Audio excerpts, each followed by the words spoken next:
I've been on YouTube a long time, and I've done a show called Cartoonist You Should Know, where I show off self-published comic book work.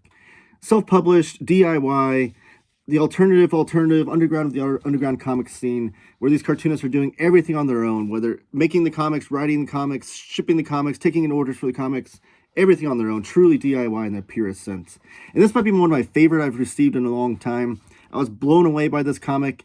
Wesley Griffith hit me up on Instagram, or he contacted me somehow. All my contact information is down in the description below, by the way. And he asked me if I would review his comic. I took a look at it. It looked awesome. And then I got it in the mail. I blew through all 6 issues. And I cannot wait to talk about this. So you want to stay tuned for this. You want to take a look at this one, because this might be one of the best comics I've read all year. And I'm talking about The Jump. I have all 6 issues right here to show off. So stay tuned and watch this video until the end.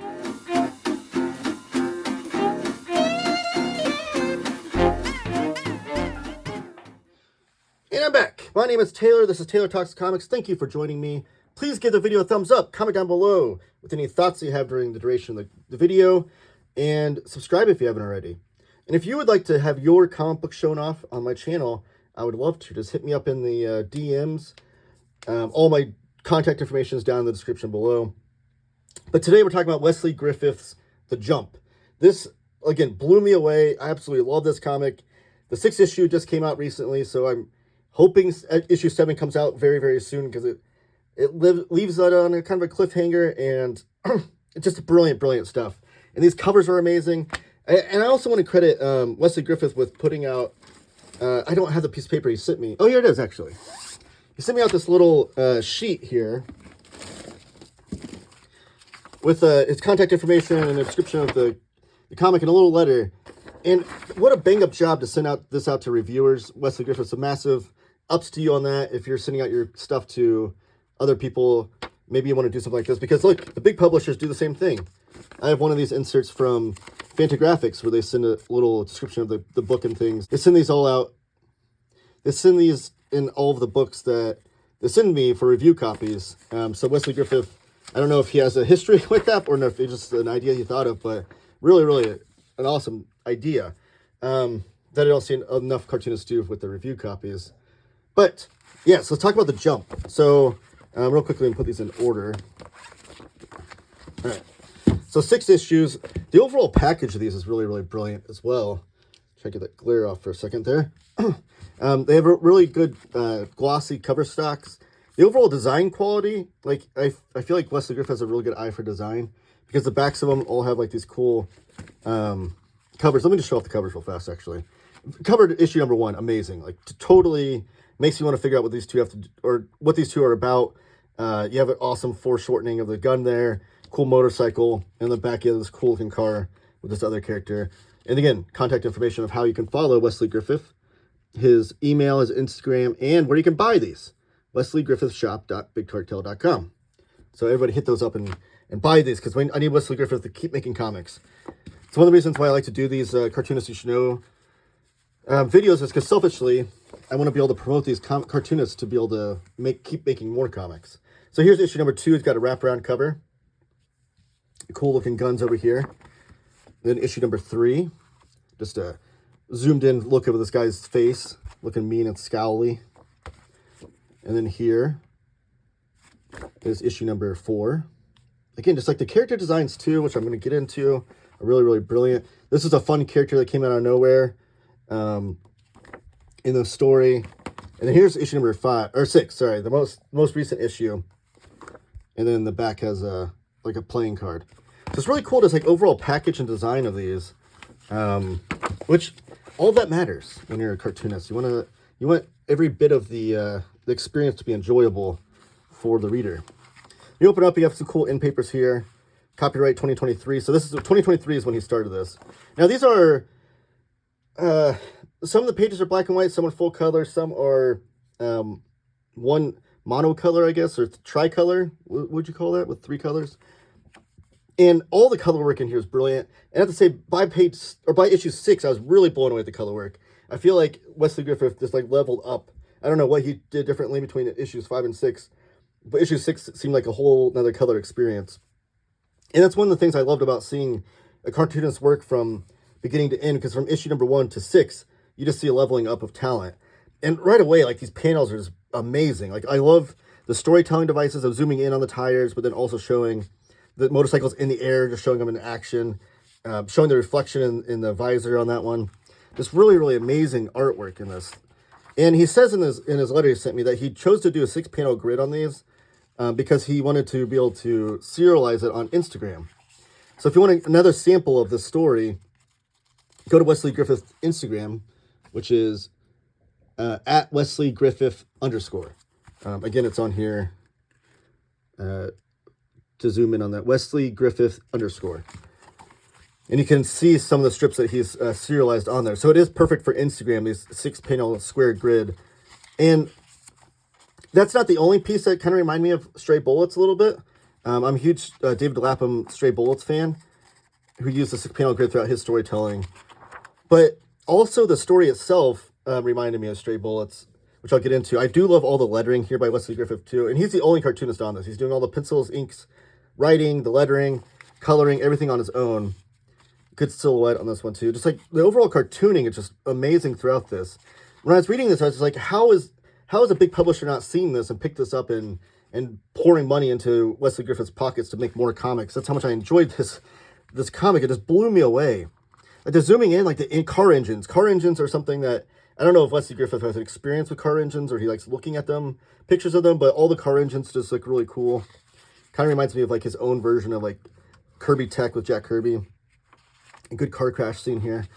And then here's the other comics that you can order on Wesley Griffith's Big Cartel. Glitter Boots, Easy Does It. Thunder Beast was a trade paperback that he put out. And then Grotesque, which he doesn't have issue number 2 on there, because I want to go on there and get Grotesque, because that's another... I love his cartooning. I want to pick up more of his stuff. I don't know if he'll bring issue 2 back into print, but issue 1 and 3 are on there. So as of the recording, the time of this recording, this video. Okay, so here, when I was talking about car engines, look at that. I don't know if Wesley Griffith just has like an interest in car engines, but it's such a cool motif because there's lots of cars and crime throughout here. You know, police cars, cars on the getaway cars and that kind of thing. It all kind of fits the motif. And it's such a great choice too, again, with the design, to go on a black cardstock with these all one color engines. It almost looks like a neon or black print. Or black light print kind of thing. And then here we see more color work in this one. And the color work in here is great, but again, by the time you get to issue 6, it's just like a whole nother level up. And he also chose to do this on like a more of an off-white paper stock, which lends itself to a more of a pulpy kind of story, I think. And it's on this matte paper, which I think lends itself really well too. I don't think doing this on a glossy paper would look the best. So nice glossy cardstock covers, but then matte interiors is really cool. So here's Alex Acosta. He's the one of the main characters here. He's a baseball player, as you can see on the baseball card on the issue of number 6. And so the reason why this also reminds me of Stray Bullets is because there's so many like layers and characters throughout this, that one of the brilliant things about Stray Bullets is like when you get to certain issues, you'll have characters appear in them that appeared in an earlier issue, and you're like, oh wow, he knows that guy. So it's like you feel like you're reading like these separate vignettes and these separate stories of people that lives are not intertwined. But then Wesley Griffith does a good job of like finding a really brilliant way to intertwine them together. Again, the zoomed in like pictures of guns and stuff, and using the 6-panel grid and then be able to break it on moments like this adds to the impact and stuff. Again, the violence and level, it's like classic 80s black and white comics boom type era comics. And then like the Saturn III band, I think this is Wesley Griffith's band. I still need to listen to him because I love that cover. Like, that's great artwork there. Or if he just did the artwork for them. I'm assuming it's his band, but that's a side note, I suppose. And then here's another, again, the whole overall package of these comics. He doesn't waste any space. Some cartoonists would just leave that completely white. He uses it to have any sort of indicia he needs, and then a little bit of storytelling bit, and the back cover here, and then you can get right into it on page 1. And again, this coloring work is just really, really great. I don't know what his process is like, if he's doing any of this digitally. It feels like, I'm not an art expert, but it feels like he's doing practical pencils and inks and maybe digital coloring. But again, I'm not an art expert. Again, the lettering, I was praising it in issue number 1, but like the usage of the lettering throughout this, you see like a growth in his talent in that as well. And it's just such a brilliant storytelling. I love this too, this painting in here that he goes and stares at. Just I don't want to give away any of the story beats, because I think part of the thrill of it is seeing how all these characters' lives intertwine and how they get up into these messed up hijinks and things. So Frank is this character right here, and then Jan is this character in the car.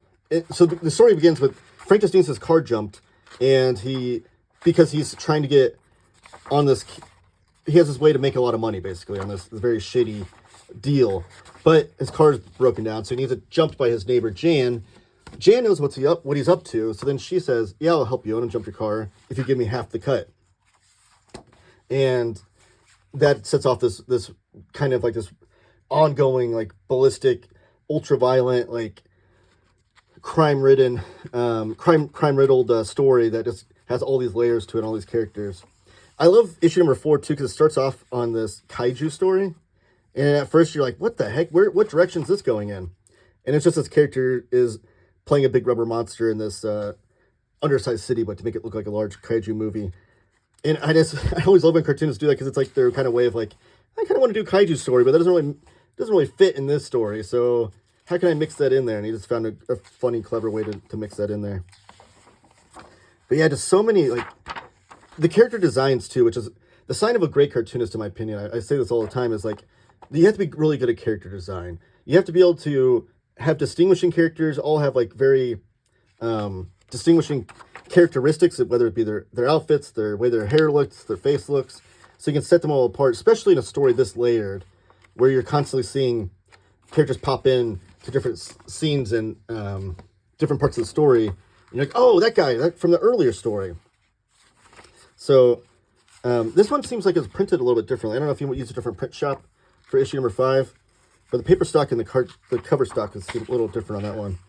And it has like a little bit of a glossier finish to it. I don't know if that was maybe a deliberate choice or if you just had a different printer. Not that it messes up the experience at all, but you can see it kind of glaring on the light there. But like also the brilliant thing I love about these kind of stories, all these layers and different characters, is like it warrants rereading. So this was my first experience with the Jump, was reading all 6 issues and binging them. And but now when issue 7 comes out, I'm going to pick it up, and then I'm probably going to have to go through and binge 1 through 6 again to reintroduce myself to all these characters before issue number 7 comes out. And I'll probably pick up on things.